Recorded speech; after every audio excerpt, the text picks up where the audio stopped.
Assalamu alaikum everyone, welcome to Vocabgram. We learn English with easy lessons. In this lesson, I have come up with a list of words that are frequently used in your spoken English and as well as in your written English. So if you know these words, your English is excellent. It's been a while we haven't covered English vocabulary on this channel, so let's do it today. So let's begin. Our first English word is hypothetical. Hypothetical जो है ये adjective है और इसका मतलब क्या होता है बेस्ड ऑन और serving as a hypothesis theoretical Urdu में क्या कहेंगे इसको फर्जी या कयासी ठीक है कोई चीज हाइपोथेटिकल होती है जब आप कहते हैं कि चलो फर्ज करें जब आप कोई फर्जी चीज करते हैं तो आप उसको हाइपोथेटिकली कर रहे हैं हाइपोथेटिकल एडजेक्टिव है ठीक है मतलब थियोरेटिकली मतलब आप अपने दिमाग में सोचते हैं कुछ सिनेरियो जैसे let's discuss N hypothetical scenario और सिचुएशन इसका मतलब है कि आओ एक फर्जी सिचुएशन या सिनेरियो जो है उसको डिस्कस करते हैं आप फर्ज करते हैं कि अगर ऐसा हो तो ठीक है इस सेंस में हम हाइपोथेटिकल को इस्तेमाल करते हैं सेंटेंसेस में समझते हैं जैसे कि पहला सेंटेंस है let's consider a hypothetical example to better understand this concept teachers अक्सर क्लास में करते हैं कोई कॉन्सेप्ट आपको समझाना चाह रहे होते हैं नहीं समझ में आता स्टूडेंट्स को तो क्या करते हैं वो एक हाइपोथेटिकल एग्जाम्पल लेते हैं एक फर्जी मिसाल लेते हैं और फिर उससे टीचर्स समझाते हैं किसी कॉन्सेप्ट को ठीक है तो हाइपोथेटिकल एग्जाम्पल फर्जी मिसाल हाइपोथेटिकल सिचुएशन एक फर्जी सिचुएशन ठीक है जो फर्ज कर लिया हकीकत में नहीं होती है आप फर्ज करते हैं ठीक है इसी तरह से जैसे एक और सेंटेंस है she enjoys discussing hypothetical questions about the future of technology किसी जिनका इंटरेस्ट आईटी में है टेक्नोलॉजी में है तो वो अक्सर ऐसा करते हैं कि वो हाइपोथेटिकल क्वेश्चंस जो है उनको डिस्कस करते हैं मतलब फर्जी सवाल अगर ऐसा हो गया तो अगर सोचे जो है वो टेक्नोलॉजी में ये चीज हो गई तो इस तरह के जो सवाल होते हैं तो वो अक्सर टीचर से या बड़ों से इस तरह के सवाल करते हैं तो हाइपोथेटिकल क्वेश्चंस होते हैं फर्जी सवाल होते हैं ठीक है जी ओके जी नेक्स्ट हमारे पास वर्ड है वो है जी अपीरेंट अपीरेंट का ये भी एडजेक्टिव है और इसका मतलब होता है क्लियरली विजिबल और अंडरस्टूड और ऑब्वियस उर्दू में क्या कहेंगे वाजिया या नुमाया कोई चीज वाजिया है तो वो अपीरेंट है ठीक है नुमाया है सबको सबके सामने है वो चीज आप देख सकते हैं उसको ठीक है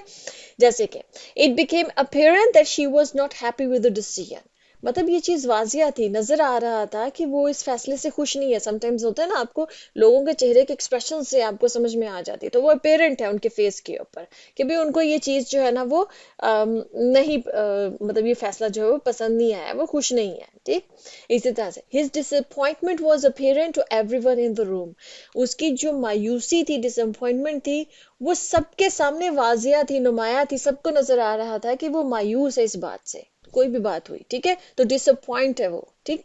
अच्छा जी नेक्स्ट हमारे पास वर्ड है वो है जी परफंक्टरी परफंक्टरी भी बड़ा कॉमनली इस्तेमाल होने वाला वर्ड है ठीक है इसका मतलब क्या है इसका मतलब होता है an action carried out with minimal effort interest और इंथ्यूजियाज्म अब इसके दो मीनिंग बनते हैं सरसरी या बेदिली से किया गया का काम देखिए कोई भी काम ये हमेशा किसी काम के लिए इस्तेमाल होता है परफंक्टरी एक एक्शन लिया गया है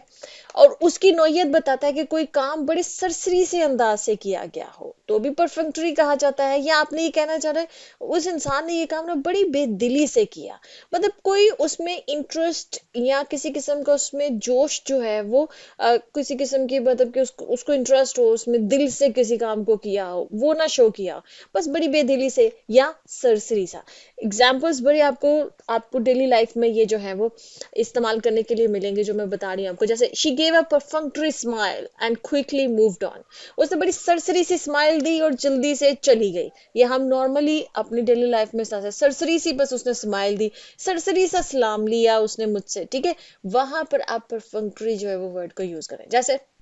Her response was perfunctory, lacking any real interest. उसका जो जवाब था उसका जो भी रिस्पॉन्स था वो क्या था परफंक्टरी था मतलब बड़ा ही सरसरी सा उसने जो ना वो जवाब दिया रिस्पॉन्स किया उसने रिस्पॉन्ड किया उसने ठीक है उसको जो एक रियल इंटरेस्ट होता है ना वो उसमें नहीं था कि वो वाकई उसको इस बात में कोई इंटरेस्ट था किसी किस्म का इसी तरह से एक और सेंटेंस दे रहा है the employ completed his task in a perfunctory manner किसी आपके घर में कोई मेड है कोई हेल्पर है उसने कोई काम किया है छोटे बहन भाई ने कोई काम किया है आप ये कहना चाह रहे हैं कि बड़ी बेदिली से उसने ये काम किया किसी किस्म का कोई इंटरेस्ट नहीं बस काम को बस खत्म करने की की है उसने ठीक है, तो वो काम जो उस इंसान ने क्या किया है, परफंक्टरी मैनर में किया है।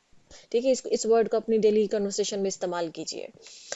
अच्छा जी, सब्सिक्वेंटली एडवर्ब है और इसका मतलब होता है after particular thing has happened. अच्छा, उर्दू में इसका मतलब बनेगा बाद में या इसके बाद, और समटाइम्स हम इसको नतीजतन के मीनिंग में भी जो है ना वो इस्तेमाल, उर्दू में जो हम कहते हैं नतीजतन, उसमें भी इस्तेमाल कर लेते हैं, लेकिन नॉर्मली ये जो ना वो इस्तेमाल होता है बाद में या इसके बाद, तो फिर सब्सिक्वेंटली जो है वो इस्तेमाल होता है। जैसे कि she miss the bus and subsequently had to walk to work, मतलब उसने बस मिस कर दी और फिर इसके बाद उसको जो है वो पैदल अपने ऑफिस जाना पड़ा। हैड वॉक टू वर्क का मतलब होता है पैदल काम पर जाना, वर्क मतलब ऑफिस, काम पर जाना। ठीक है, आप इसको ये भी कह सकते हैं कि नतीजतन उसको अपने काम पर पैदल जाना पड़ा। ठीक। अच्छा, जैसे एक और सेंटेंस है, the team one the first match, team ने पहला मैच तो जीत लिया, एंड सब्सिक्वेंटली, और उसके बाद लॉस्ट द नेक्स्ट टू, अगले दो जो मैचेस थे उसके बाद उसने वो हार दिए। ठीक है, तो सब्सिक्वेंटली इसके बाद के सेंस, अब यहाँ पर नतीजतन मीनिंग नहीं आ रहा है सेकंड सेंटेंस में। ठीक है, फर्स्ट में आ सकता है, सेकंड में नहीं आ सकता है। ठीक है, तो इसको नॉर्मली आप इसलिए इस तरह से याद कीजिए सब्सिक्वेंटली को, इसके बाद, मतलब टीम ने पहला मैच तो जीत लिया और उसके बाद उन्होंने अगले दो मैच जो है वो हार दिए। ठीक है, अब आ जाते हैं जी नेक्स्ट। नेक्स्ट हमारे पास है वह जी प्रीडोमिनेंटली। प्रीडोमिनेंटली हम यूज करते हैं, ये भी एडवर्ब है और इसको हम यूज करते हैं फॉर द मोस्ट पार्ट या मेनली के मीनिंग में इस्तेमाल। उर्दू में क्या होगा, ज्यादातर। फॉर द मोस्ट पार्ट का भी, इस फ्रेज का भी यही मतलब होता है, ज्यादातर। ठीक है, ये मेनली, ठीक, उसके लिए हम प्रीडोमिनेंटली यूज करते हैं। जैसे कि the neighbourhood is predominantly residential, मतलब ये जो इलाका है वो ज्यादातर रिहायशी इलाका है, यहाँ पर लोग रहते हैं, मतलब यहाँ पे घर बनाए जाते हैं। ठीक है, तो रिहायशी इलाका है, रेजिडेंशियल एरिया है ये जो नेबरहुड है। ठीक है, प्रीडोमिनेंटली, ज्यादातर। ठीक, इसी तरह से his work is predominantly focused on environmental issues, उसका जो काम है, किसी साइंटिस्ट के बारे में बात कर रहे हैं, कोई बड़ा ही लर्नड किस्म का इंसान उसके बारे में बात कर रहे हैं, कि उसका जो ज्यादातर काम है वो जो हमारी एनवायरमेंट है उससे, उसमें जो भी मसाइल है उससे रिलेटेड उसका काम है। अच्छा जी, नेक्स्ट है हमारे पास वर्ड सब्सटेंशियली। सब्सटेंशियल का मतलब होता है, ये एडजेक्टिव है और इसका मतलब होता है ऑफ कंसिडरेबल इंपॉर्टेंस, साइज और वर्थ। अब ये देख लीजिए, सब्सटेंशियल को जब हमने यूज करना है ना, तो हम ये कर रहे होते हैं किसी चीज की कोई बात, उर्दू में तो इसका मतलब होगा काफी, नुमाया, बड़ा, लेकिन किस सेंस में, किसी की अहमियत के सेंस में, काफी ज्यादा अहमियत है, बड़ी नुमाया अहमियत है, उसके साइज के बारे में, किसी चीज का साइज काफी नुमाया है, बहुत बड़ा है, या उसकी वर्थ के बारे में। ठीक है, इंपॉर्टेंस या वर्थ के बारे में, साइज के बारे में या इंपॉर्टेंस या वर्थ के बारे में कहना है कि वो काफी नुमाया है या वो काफी बड़ा है। ठीक है, उस सेंस में हम सब्सटेंशियल वर्ड इस्तेमाल करते हैं। सेंटेंस क्या होगा, there was a substantial improvement in his health, उसकी जो हेल्थ है उसमें एक काफी नुमाया, मतलब वाजिया किस्म की जो है ना वो इम्प्रूवमेंट है, काफी ज्यादा इम्प्रूवमेंट है। ठीक, इसी तरह से the house needed substantial repairs after the storm, मतलब जो तूफान आया उसके बाद जो घर है उसको काफी ज्यादा रिपेयर की जरूरत है, मतलब बहुत बड़े पैमाने पर आप कह सकते हैं कि उसको जो है ना रिपेयर की जरूरत है वहां पर। अच्छा जी, नेक्स्ट हमारे पास है वह है जी कंसीवेबल। कंसीवेबल हम किसी चीज को कहते हैं, ये भी एडजेक्टिव है, इसको कहते हैं जब कोई चीज something that can be imagined और थॉट ऑफ एज पॉसिबल, कोई चीज जिसको सोचा जा सकता है कि ये चीज पॉसिबल है, इस अंदाज में उस चीज को सोचा जा सकता है, तो उसको कंसीवेबल कहते हैं। ठीक है, जैसे कि काबिले तसव्वुर, और काबिले तसव्वुर किस सेंस में, मुमकिन होने के सेंस में। ठीक है, ये चीज काबिले तसव्वुर है कि ऐसा मुमकिन हो सकता है, ऐसा किया जा सकता है, ये चीज पॉसिबल है, इस चीज के बारे में सोचा जा सकता है, वो कंसीवेबल होती है। जैसे कि दे considered every conceivable outcome before making a decision, कोई फैसला लेने से पहले उन्होंने हर काबिले तसव्वुर जो आउटकम है, कि जो भी पॉसिबल हो सकती है, हर मुमकिन जो भी नतीजा हो सकता है उसके बारे में उन्होंने सोचा, कोई भी फैसला लेने से पहले, कि ऐसा भी हो सकता है, ऐसा भी हो सकता है, ऐसा भी हो सकता है। कंसीवेबल आउटकम, वो आउटकम जो काबिले तसव्वुर है, जो आप सोच सकते हैं कि ऐसा मुमकिन है, उसको कंसीवेबल कहा जाता है।